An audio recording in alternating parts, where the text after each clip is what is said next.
meu nome é Ludarko e hoje vou te acompanhar neste vídeo do 4chan.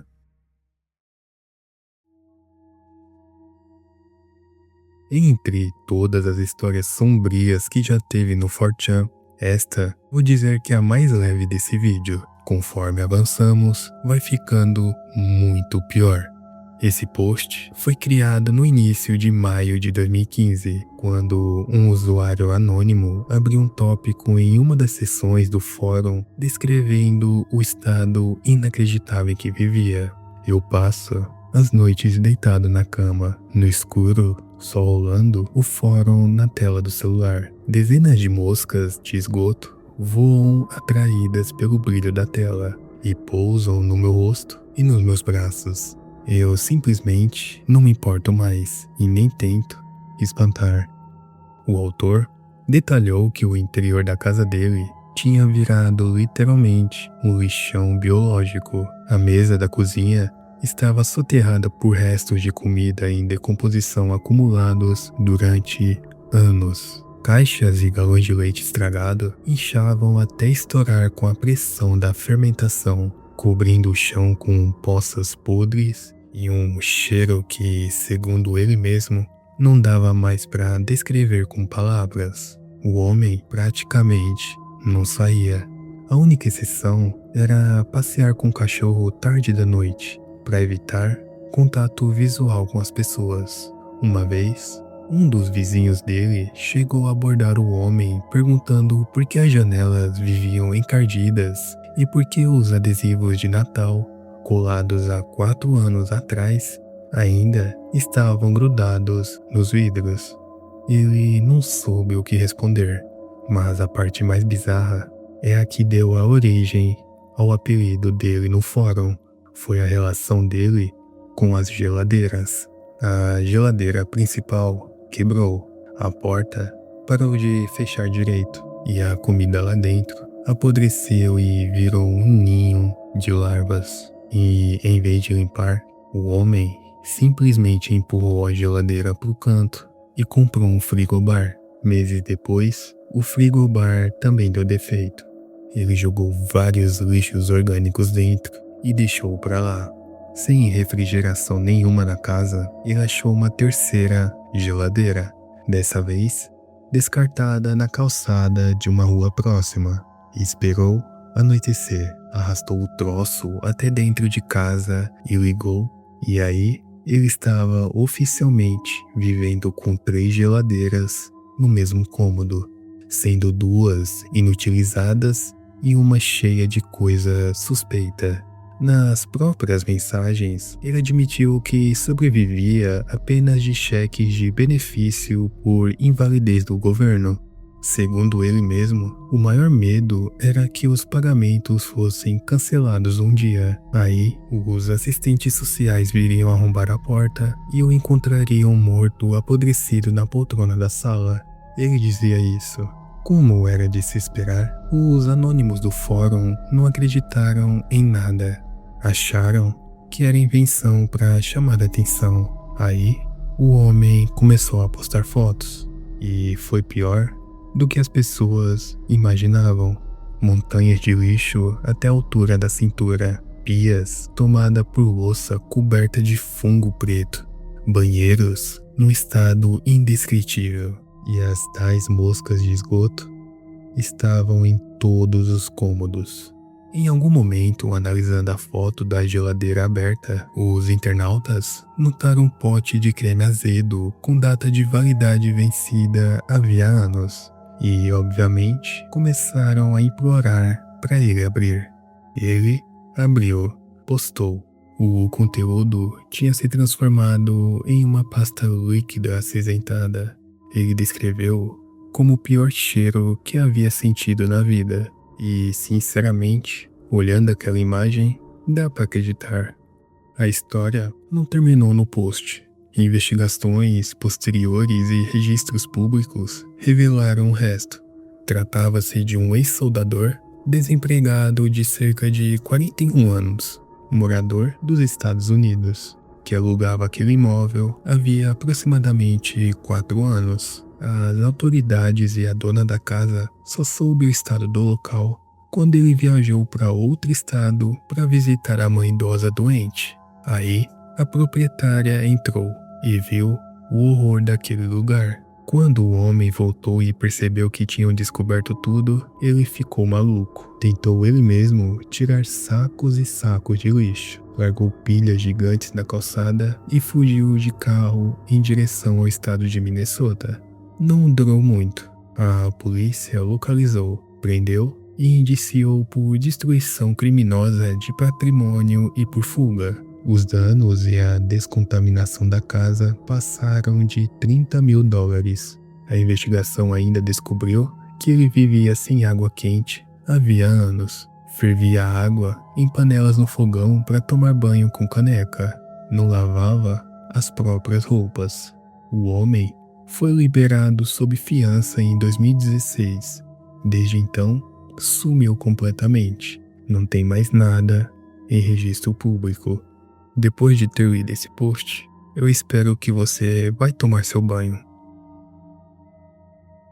Toda mensagem publicada no fórum recebe automaticamente um número único de vários dígitos. Ninguém sabe qual número vai cair. É basicamente uma roleta. E foi nessa roleta que o criador postou. Ele tirou uma foto de uma seringa.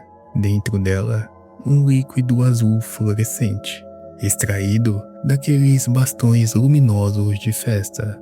Escreveu apenas uma linha: decidam onde eu injeto isso. E impôs uma condição, a sugestão do anônimo cujo número da mensagem terminasse em 37.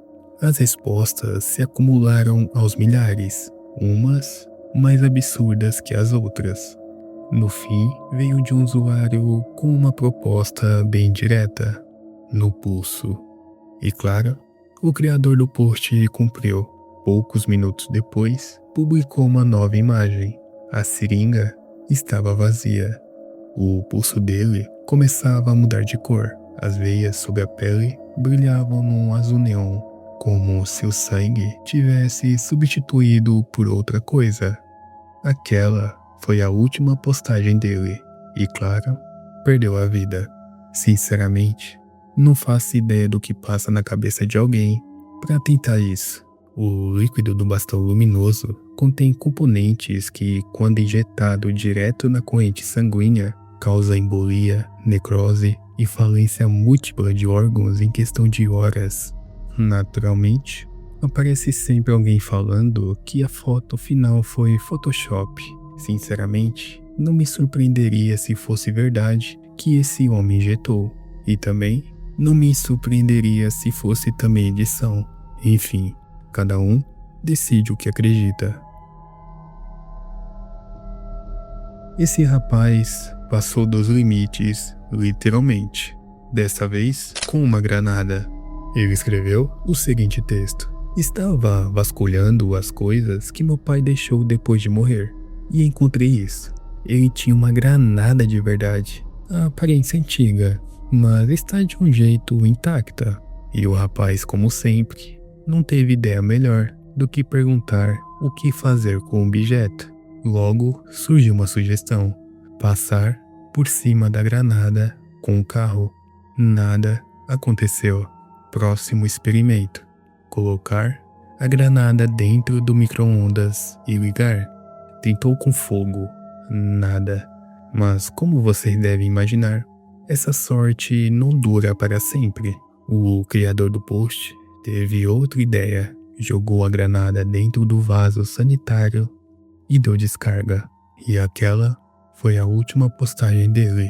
A explosão dentro do encanamento arrancou boa parte do banheiro. Naturalmente, ele perdeu a vida. O que ele estava tentando fazer com isso, sinceramente, ninguém sabe. Esse post parecia bem inofensivo, mas foi totalmente o oposto. Um usuário publicou um guia caseiro para cultivar cristais coloridos. Este guia precisava de moedas de cobre, sal de cozinha, bicarbonato e alguns outros ingredientes básicos que qualquer pessoa tem em casa. O detalhe estava no fim deste post. Segundo o autor, a cor final do cristal dependia da saturação da solução com dióxido de carbono, e para conseguir o tom mais bonito, ele orientava a pessoa a mergulhar um canudo dentro da mistura e assoprar continuamente por 10 minutos.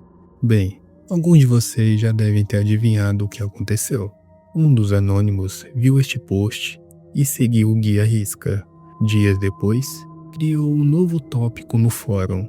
Dessa vez, escrevia de um quarto de hospital. Muito obrigado. Entro neste site todos os dias há 2 meses e sempre faço experimentos caseiros. Dessa vez, quase me matou.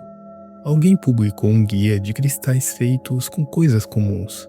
Misturei tudo, assoprei pelo canudo até ficar tonto porque queria saturar a solução com gás carbônico. Os médicos disseram que encontraram hiperita no meu corpo. Fiquei inconsciente por vários dias. Ainda vou passar mais uma semana aqui. Espero que vocês morram.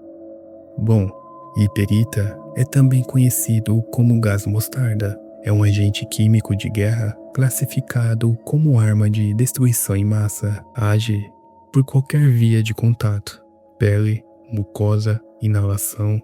Em concentração baixa, já causa queimação nos olhos e, nos casos graves, pneumonia. O pior caso, quando ocorre, chega entre o 3º e o 4º dia, por asfixia. E, pelo menos, uma morte foi confirmada. A mãe da criança falecida escreveu no próprio fórum informando o desfecho. O guia continuou circulando por meses, republicado em versões editadas por outras pessoas. Enfim, nunca brinquem com química. No 4chan, quase todos os dias aparecia alguém anunciando que ia acabar com a própria... Cê sabe, né? Os frequentadores já estavam tão acostumados que respondiam sempre a mesma coisa. Eles diziam se é para fazer isso, transmite ao vivo. Normalmente, depois disso, o candidato ficava com medo e sumia. Só que, dessa vez, alguém levou isso até o fim. Ele escreveu: hoje à noite eu vou acabar com isso. Passei a última hora me preparando. Sou lurker desde 2004. Quero retribuir a comunidade da melhor forma possível. Só me passem um site onde eu possa transmitir isso para vocês. Os anônimos perceberam de imediato que o autor do post estava falando sério. Esse é exatamente o tipo de conteúdo que aquele fórum queria. Em minutos, indicaram uma plataforma para ele, que permitia até 200 espectadores simultâneos no chat.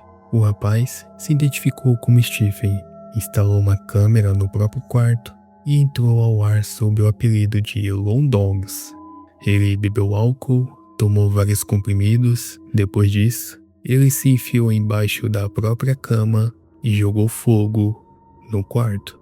Enquanto o fogo tomava conta do ambiente, Stephen digitava pelo celular, direto no chat: estou queimando. Meu Deus, estou morrendo. A primeira ligação para os bombeiros chegou às 7h40 da noite de um sábado. O quarto ficava dentro de um alojamento estudantil universitário. Os bombeiros conseguiram apagar o incêndio. Stephen foi retirado dos escombros ainda vivo, com queimaduras graves e intoxicação severa por fumaça. O Stephen sobreviveu. A universidade convocou reuniões de emergência no domingo. Um representante da instituição pediu publicamente que ninguém compartilhasse o vídeo. Estamos tentando remover, mas o material está hospedado em tantos sites diferentes que se tornou praticamente impossível. A gravação continua circulando até hoje. Bem, este é o último da lista e é o mais pesado. Alerta de gatilho.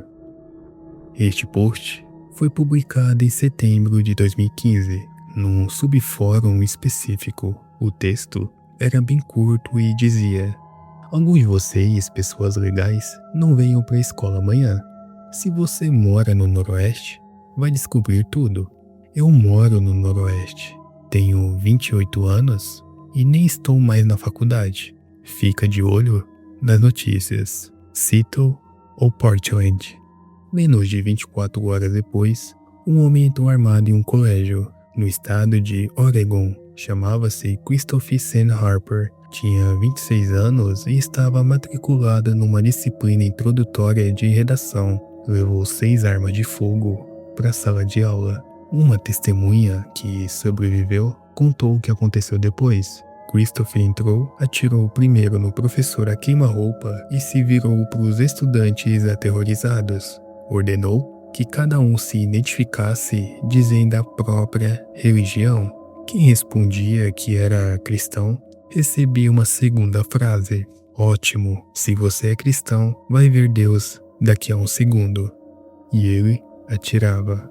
9 pessoas perderam a vida dentro daquela sala.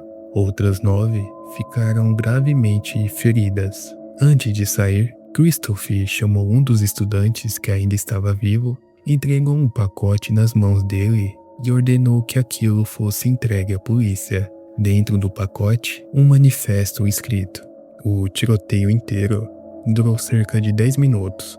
Christopher tirou a própria vida e morreu no local. O manifesto, analisado depois pelo FBI, expôs uma obsessão dele com casos anteriores de tiroteios em massa. Ele admirava os autores, se descrevia como vítima da sociedade, sem sucesso com mulheres, sem carreira, sem amigos. As ações dele acabaram sendo classificadas por parte da imprensa da época como revolta do beta. A ideia é a seguinte: o homem não tem força física, não tem carisma, não tem confiança de macho alfa e é potencialmente incapaz de formar conexões com outras pessoas. Então, a revolta do beta é uma espécie de rebelião contra a sociedade. Na cabeça dele e do fórum, complica a vida dele. Nos tópicos onde o aviso original foi publicado, os poucos usuários que leram antes do ataque nunca chamaram a polícia. Muitos, aliás, responderam desejando um bom tiroteio. Um deles chegou a dar instruções táticas sobre como abordar corredores de escola. As respostas foram apagadas pelos moderadores nas horas seguintes ao massacre. Mas capturas de telas sobreviveram e foram anexadas ao inquérito federal como prova de premeditação.